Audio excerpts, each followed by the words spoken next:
Which bowling events need to make a comeback? Over the years, we've seen many fantastic bowling events which unfortunately no longer run. A lot of these events were extremely unique, taking interesting formats and generally bringing something different to a bowling tournament. And it poses the question of which bowling events should make a comeback. I've taken a look back at some of the old PBA tournaments and also other bowling events outside of the PBA, and I've come up with a list of bowling events that I really would love to see once again. The key theme of the ones that I've picked out are they really were either extremely different and unique formats, or they were just very exciting events. I've picked out 3 bowling events for us to take a look at, and we'll start off with number 1, the Weber Cup.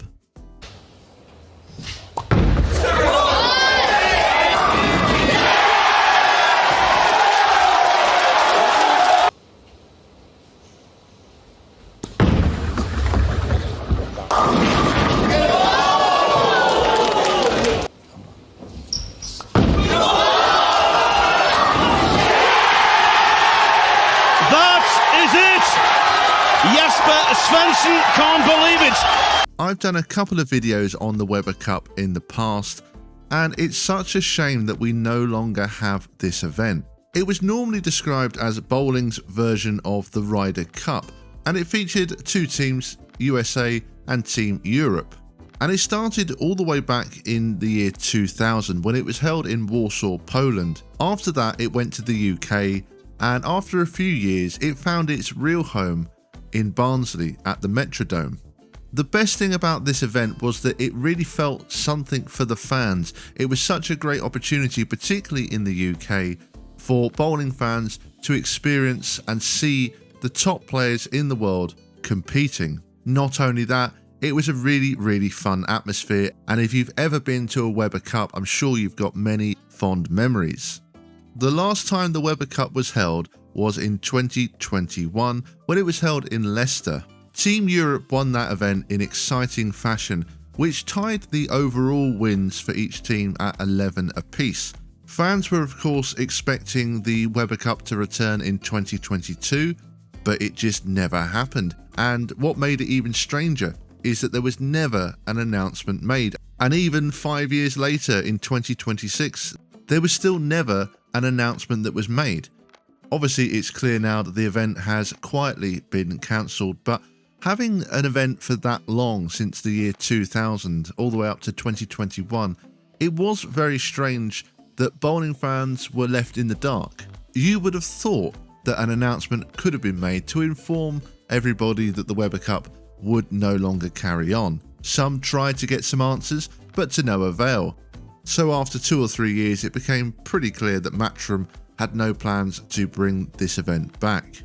And it's a real shame. It's something that was loved by so many, and I think a lot of people out there would really appreciate a return. I think that is very unlikely now, but just because it's unlikely doesn't mean that many of us don't want it back. Number 2, the Plastic Ball Championship. Our guys are using heavier equipment. Kicks out that 10. Standing shots before, during my approach. Yeah.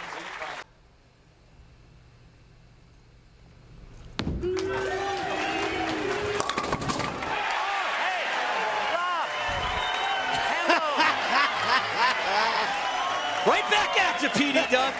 What is the key for you? Instead of location, speed.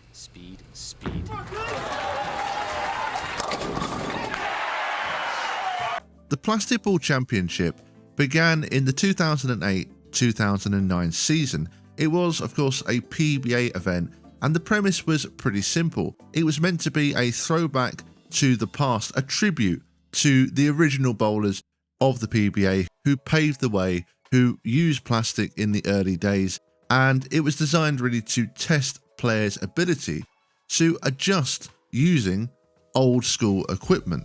Now, I absolutely loved this event, and it's something I would love to see make a return. I think it would be great to see players like EJ Tackett throwing a plastic ball. I just think it's a really nice way to look back on the past and pay tribute to those bowlers. The tournament itself was named after legend Mark Roth, and it ran until 2011, and after that it unfortunately disappeared. Jason Couch would win the 2011 edition, and I am still hoping that maybe one day we will see this event once again. Number 3, the Roll to Riches. Goes for number 5. Has it. He's one away. Looks for his 5th. Yeah, we'll have it. No way. All time, but it doesn't matter. Bowling starts it again. 6 strikes, $200,000. Now, I did a video very recently about the Roll to Riches event, and I'll just quickly run through it just in case you don't know what this event is. It was originally sponsored by Motel 6, and the concept was fairly simple. You had 6 players. Now, it was each of the major winners from that season that made that event, and then also they generally had 2 players who were selected via a fan vote. Now, those 6 players would start off with an initial round to determine the seeding, and then they would play a 6-frame match against each other, and then in the final, 2 players would battle it out for a first place prize of $200,000. So a winner takes all tournament. In the final, it was a race to 6 strikes.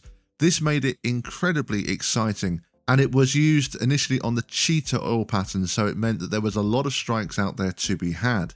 Chris Barnes won the first 2 events in 2005 and 2006. Then after that, it was dropped down from 200,000 to 150,000, winner takes all, but that's still a very nice prize to take home. The final event took place in 2008, and really the hardest thing about bringing this event back would be finding a suitable sponsor that would make it possible to give away that kind of prize fund. I think for this sort of event, the absolute minimum you could probably give away for a first place prize would be $100,000. I think any less than that and it loses the sort of purpose of the event. So I think in all likelihood, obviously finding that sponsor to be able to put up a prize of, $150,000 again, yeah, it could be a little bit tricky. But the actual concept of the event, I absolutely love this. But of course, part of its appeal was the high first place prize, the winner takes all. It just created such a great atmosphere. And of course, it gave the players a very good reason to try. Yes, there was a little bit of a fun atmosphere in the early round, but as the event went on, it definitely got more intense. If you're interested in learning even more about this event and looking back at some of the past winners, then you can check out my video where I analysed how Chris Barnes won this event with quite possibly the luckiest shot of all time. You can watch that full video by clicking the link above. And so that brings us to an end of this video. Those were the 3 events that I personally would love to see make a return. But what about you? Which events do you want to come back? Let me know all of your thoughts in the comment section below. If you have enjoyed this video, I would really appreciate your support if you would consider subscribing to the channel so you can keep on top of all of my latest videos that I've released. Well, that is going to do it from me for today. And as always, thank you, bowling fans, and see you all next time.